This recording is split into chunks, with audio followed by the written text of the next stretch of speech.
हरे कृष्णा। कुसुम सरोवर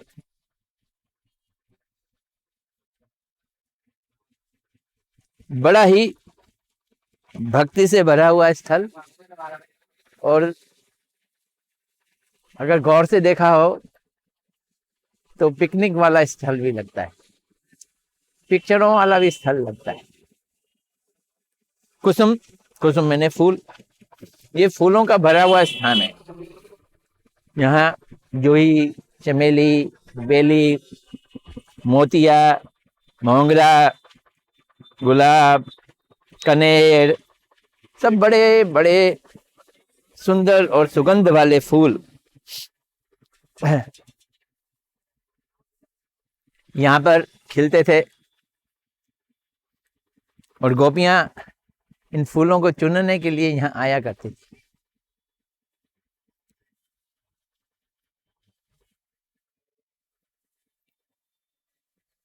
कृष्ण ने एक बार गोपियों को घेर लिया, राधा जी को पकड़ा, बोलते हैं तुम कौन? राजा जी बोलते हैं पता नहीं। अरे बताओ ना तुम कौन? पता नहीं। बड़ी टेढ़ी टेढ़ी बोल रही हो। बोलते तुम बड़े सीधे सीधे बोल रहे हो। क्यों, मैं सीधा ही तो बोल रहा हूं कि तुम कौन, तुम्हें पता नहीं मैं कौन? तो यहां आई किस लिए हो? फूल चुनने के लिए आई। अच्छा, चोर पकड़ा गया। मैं सोचूं कौन है हमारे बगीचे के फूलों को कोई चुराता है, पकड़ो तो सही उसको।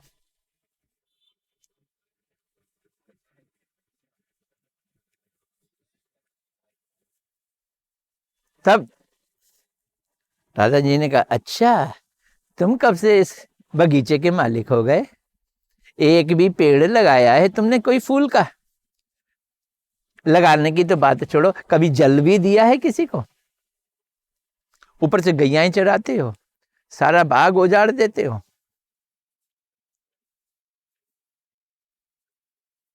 तो कृष्ण कहते हैं तुम मुझ पे इल्जाम लगाती हो, जानती नहीं मैं कितना बड़ा धर्मात्मा हूं? जाओ जाओ, तुम बहुत बड़े धर्मात्मा हो, हम तुम्हें अच्छी तरह से जानती हैं किस तरह के धर्मात्मा हो। बाल काल में ही एक नारी की हत्या कर दी। किसकी? पूतना की। और किसकी? ओ, बड़े हुए तो मां को तंग किया, तो मां को बांधना पड़ा। और बड़े हुए तो चोरी करनी शुरू कर दी, गोपियों के घर में मक्खन चोरी किया। और बड़े हुए तो गोपियों के कपड़े उठा के ले गए। ऐसे धर्मात्मा तो देखने को नहीं मिलते भाई। ये बातें सुन के कृष्ण निरुत्तर हो गए। तो मधुमंगल ने इशारा किया चुप हो जाओ, तो ठीक है। एक और कथा यहां बतलाते हैं गुरुदेव। जब राधा जी फूल चुनने के लिए आई तो एक डाली में बहुत फूल थे, लेकिन बहुत ऊंची थी। राधा जी छलांग मार मार के पकड़ना चाहती थी, लेकिन वो पकड़ में नहीं आ रहा था। तब राधा जी कृष्ण चुपके से उस पेड़ के पीछे चले गए, और जाकर उन्होंने वो डाल को दबा दिया। राधा जी को पता नहीं चला, उन्होंने डाल पकड़ के फूल तोड़ना शुरू किया, और कृष्ण ने अपने पैर हटा दिए। जैसे ही पैर हटाए, डाल ऊपर चली गई। ऊपर जाते ही राधा जी उस डाल पे लटक गई। रूप गोस्वामी जी इस लीला को अपने हृदय में देख रहे थे, हंस पड़े। रूप गोस्वामी जी हंस पड़े। इतने में एक खंज कृष्ण दास करके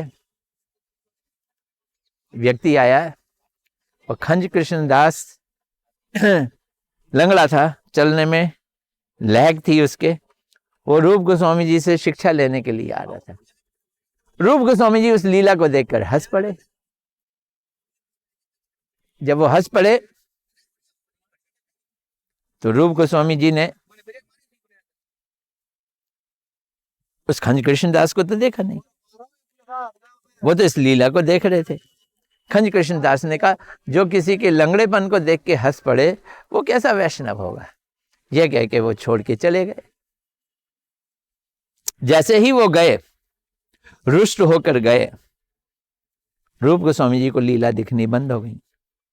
हमारे गुरु महाराज जी बताते हैं, हमें शिक्षा देने के लिए ये बतलाया गया कि अगर किसी वैष्णव को रुष्ट कर दोगे तो लीलाएं दिखनी बंद हो जाती है, भक्ति कम हो जाती है, भक्ति घट जाती है। इसे वैष्णव अपराध कहते हैं।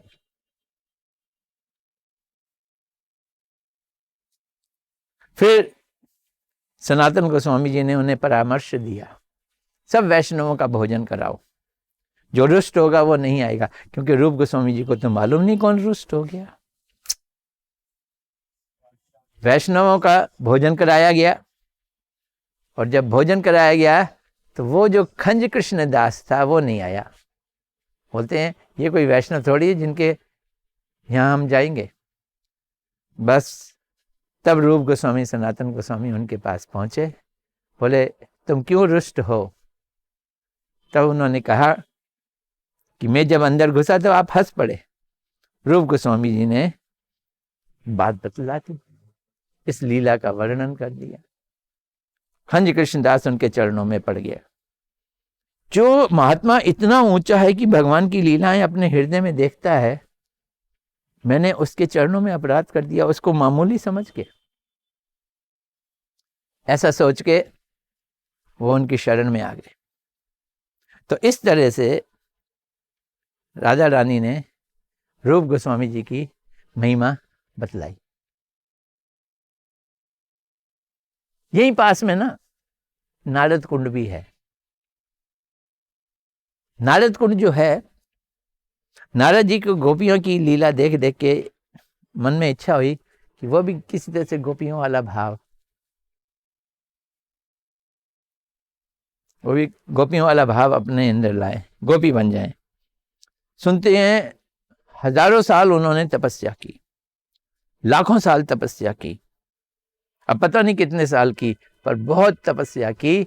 तब योग माया ने उनको कुंड में स्नान करा के गोपी देह बनाया और नारदीय गोपी बन गई। और फिर वो गोपियों के साथ राधा कृष्ण की लीला का स्वादन करने लगी। कितना किया कितना नहीं किया इसका जिक्र नहीं है, और कहीं भी जिक्र नहीं है। पास में ही किल्लोल कुंड है, जो बताता है कि किस तरह से कृष्ण सखाओं के साथ किल्लोल करते थे या गोपियों के साथ किल्लोल करते थे। और इस तरह से हम अपनी परिक्रमा काफ़ी दूर तक कवर कर लिए हैं। बस पास में ही राधा कुंड के बाद हमारा मुकाम आ जाएगा मुखारविंद और हरदेव जी। उनके दर्शन करेंगे तो उसके बाद हमारी परिक्रमा पूरी हो जाएगी। गौर प्रेमानंदे हरि हरि।